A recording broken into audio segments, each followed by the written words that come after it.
At Purdue Performance, we're famous for our TD04 turbo kit. Well, now we have the new and improved TD04 XP turbo kit.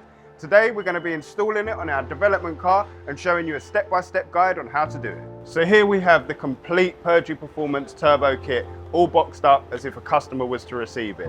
Today we're not going to be installing every single part, as we already have our old Performance turbo kit on here. So the boost sensors and injectors and downpipe are already installed. We're just going to be swapping over the actual turbo. But we're going to show you the full kit anyway, so you know exactly what you'll get in the box when you order it.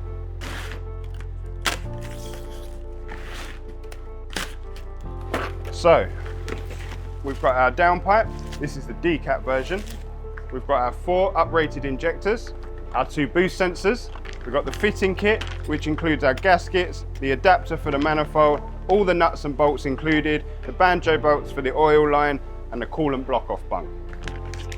And of course, our turbo. We've also got the optional Funk Motorsport carbon turbo blanket in this package.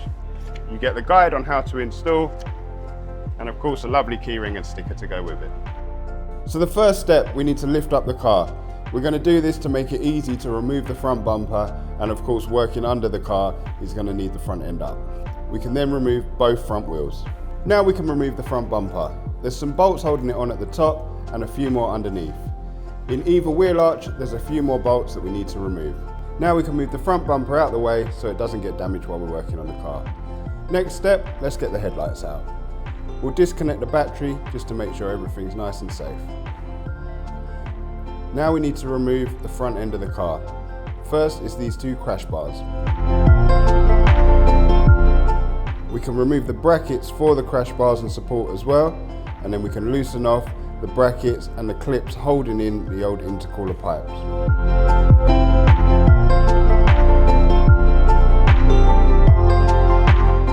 As we're removing the radiator, we need to drain the coolant.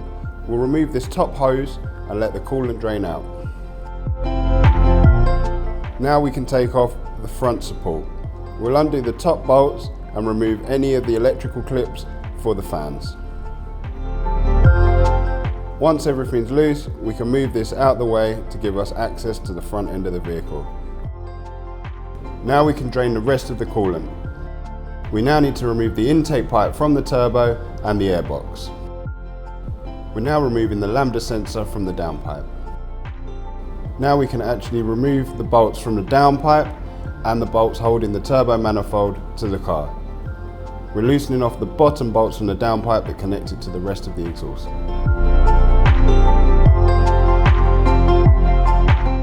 Now we need to remove the oil return pipe and the oil feed pipe to the turbo. The turbo is now free from the engine, so we can move it away. Here we're removing the old oil feed pipe and replacing it with the new one from the kit. We can fit the new banjo bolt. Now we need to separate the turbo from the manifold. This is the new adapter plate going onto the manifold. We put the studs in place and secure it with the bolts.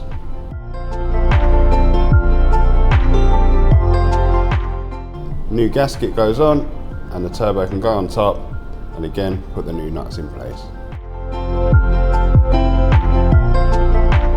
The turbo is now complete and ready to go back in the vehicle.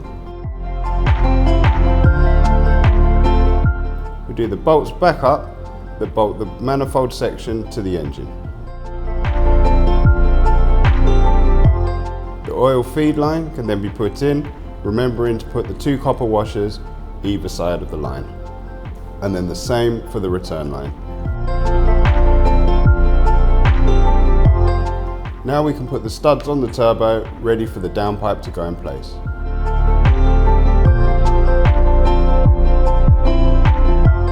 We're now wrapping the downpipe in the Funk Motorsport Lava Rock exhaust wrap. It was a good opportunity to do this while it was off the vehicle. The downpipe's now ready to go back on. We use the nut supplier to secure it in place and reattach the bottom to the rest of the exhaust.